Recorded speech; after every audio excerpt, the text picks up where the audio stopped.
I can remember like it was yesterday.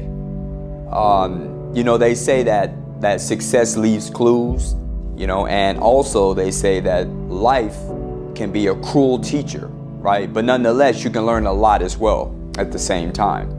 I remember just struggling day to day, just hungry, homeless, no food, money problems, just issues, not even having transportation, because I was going through a bad time when I think back with my ex, and I was literally locked out the house. I had no access to my Audi car, no transportation, I didn't have clothes. And when I think back at this situation, it was very, very hard. I'm a single parent now, and it wasn't a bad situation that I had my children, but it was a bad situation, the state that I was in. Any father can understand where I'm coming from, right?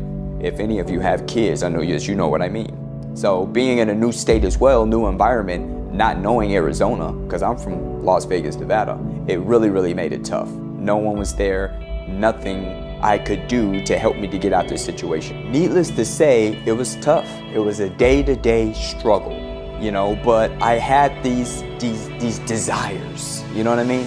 I had the desires to, I had the desire where I wanted to be there for my twins and all of my kids at that. I wanted to pretty much have transportation to get around. I needed money ASAP. I mean, like right away, to change the situation that I was in.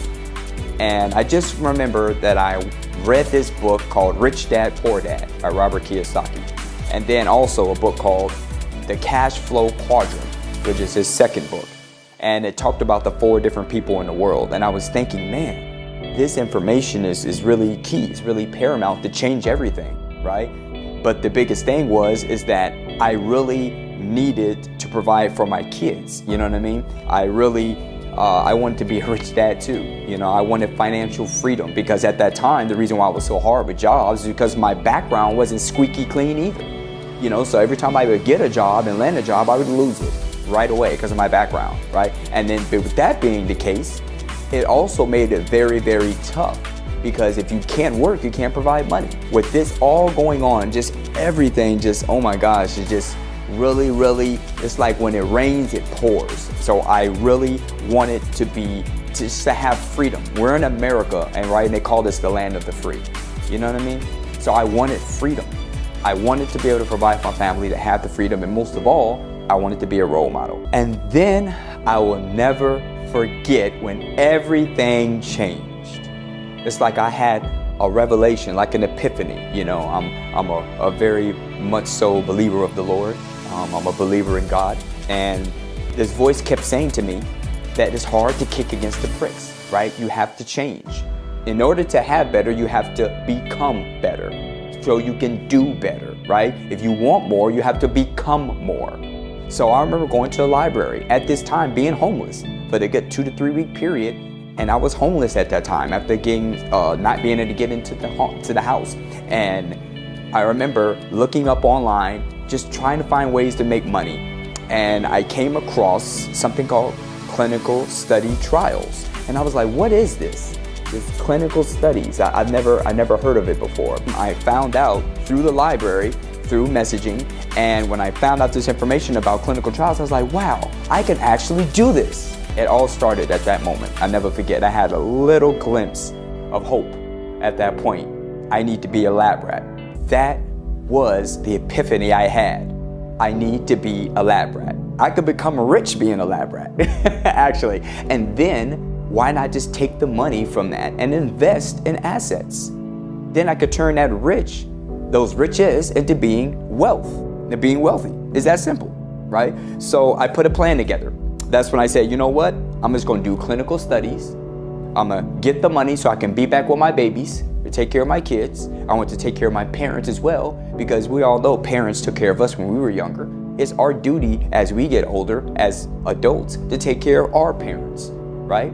So I wanted to do the right thing by them, and I figured the only way to do this is use this money from being a rich lab rat to become rich being a lab rat.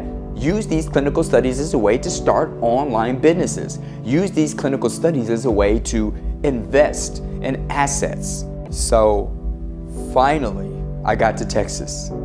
And I never forget it. The first study I did when I got here, it was for $8,000. Can you imagine that? $8,000, and it was only for 30 days.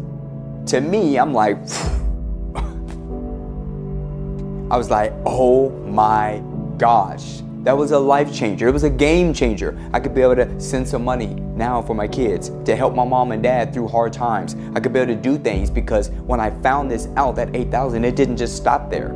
Right? I kept doing it and doing it and doing it and doing it, and it got bigger and bigger and bigger. And then at that point now, I'm getting money coming in. Just so much came from just having money, from just making cash flow, right? And it was so easy. Literally, the studies were so easy. I didn't have to have no skills. I didn't have to know college diploma or high school education. I really didn't need to have any of that. I literally was just a lab rat. But I was able to become rich in doing so, right? It was crazy. I made literally over 6 figures doing it. And then I thought, wow, everything is beautiful. But you know what? There was still something missing. There's still something that happened in the progress. Freedom. We were in the land of the free, America. It's about freedom. That's what it's about. And I'm telling you myself, friends, I know it better than anybody because I had my freedom taken from me. Being incarcerated and being in a situation where you cannot go where you want to go and being unfree, you appreciate when you are free. I look to help many people as possible, to help many people become rich, being a lab rat, literally. And they help other people as well in the process. And then they take that riches and they turn it into wealth. Because that's the name of the game. The name of the game is to get yourself rich and wealthy as quick as possible. And then is to understand money and how it works and to help someone else, right? When I think back of being successful, I can actually say, yes, I am a rich lab rat.